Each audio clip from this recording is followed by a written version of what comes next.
Bonjour à tous, bienvenue sur cette chaîne. Comme d'habitude, pensez à vous abonner, à commenter, à liker, à partager. Je vous dis merci d'avance. Alors aujourd'hui, on va parler du docteur Jean-Victor Mouane-Badig. Le docteur Jean-Victor Mouane-Badig est un acteur politique majeur du Gabon.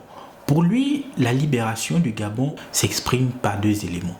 Le contrôle de la monnaie et surtout le départ de l'armée française. Donc les éléments français du Gabon, c'est-à-dire cette section de l'armée française qui est installée au camp de Gaulle. Pour lui, sans ces deux éléments, on ne peut pas parler de liberté. Donc aujourd'hui, on va analyser son point de vue et voir comment ici, celui-ci révèle la personnalité du personnage politique et surtout ici, le fait qu'il soit un opposant farouche.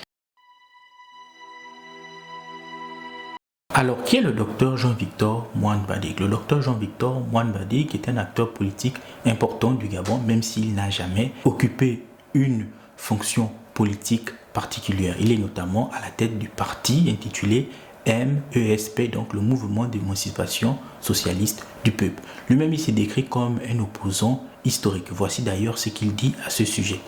Je suis parmi les premiers combattants, mais je suis combattant pour la liberté du Gabon depuis 1964. Quand j'étais élève au lycée Léomba, j'ai pris pour option de me battre pour la libération nationale et sociale du Gabon. 90, ce n'est qu'une étape qui a confirmé mon engagement. Alors, le docteur Jean-Victor Mouane-Badig est un opposant farouche et historique, comme il s'est décrit lui-même. Pour lui, la réelle liberté passe fondamentalement par le départ de la France. Donc, dans son propos, il le montre clairement. Donc à partir de là, ce qui fait pour lui une réelle prise de position quant au développement du Gabon, c'est notamment l'opposition à la France. Et c'est pour cela qu'il ici élague deux points qui peuvent permettre au Gabon d'être réellement libre. La question de la monnaie et surtout l'installation de la base militaire française qui se trouve au camp de Gaulle.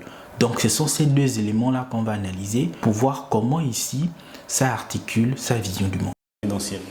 Vous savez que référendum, changement de constitution, c'est la France qui est derrière.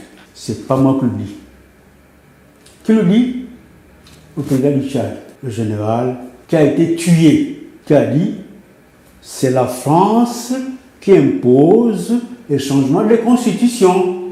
Et qui dit après, oh les Africains ne sont pas sérieux. Nous on a une constitution constante, eux changent tout le temps. C'est la France qui est derrière. Le général du Tchad, qui est un grand combattant, un grand guerrier, parce que je m'imagine, a dit ça. Comment voulez-vous qu'un pays change de constitution tous les 2 ans et 3 ans? C'est la France qui est derrière pour continuer à nous dominer.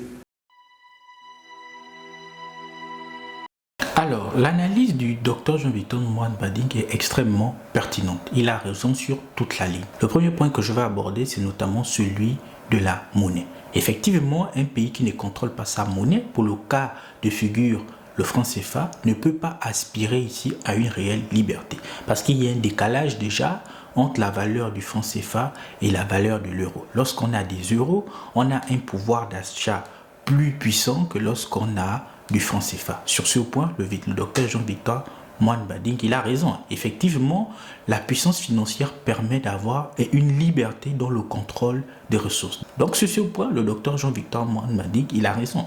L'un des éléments qui peut mener à une réelle souveraineté, donc une réelle liberté, c'est déjà le contrôle de la monnaie. Même si c'est une expérience extrêmement risquée, parce qu'on peut prendre le cas de la Guinée-Conakry qui a sa propre monnaie. Mais ici, cette monnaie, elle est extrêmement faible. Et là, on peut aussi, par exemple, discuter du fait comment elle a été sabotée. Mais bref, ce que je voulais dire, c'est que la monnaie, elle est importante. Effectivement, c'est un élément de souveraineté.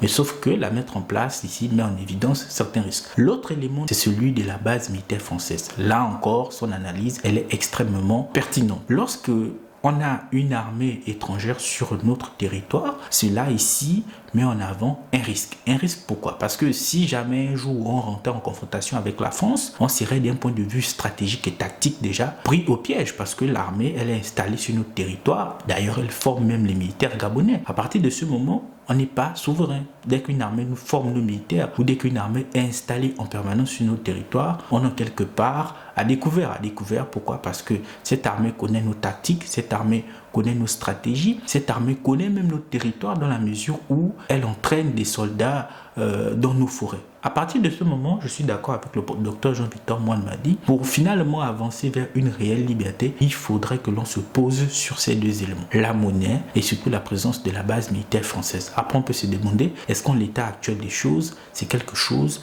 qui peut être facilement ici déconstruit, c'est-à-dire sortir du franc CFA et surtout faire en sorte que la base militaire française déménage. Je précise qu'il y a eu une volonté venant de la France ici de revoir le rôle de la base militaire française, mais cela ne signifie pas fondamentalement que ces bases-là ne seront plus sur le territoire gabonais. Donc merci d'avoir regardé cette vidéo, on se donne rendez-vous dans un prochain numéro.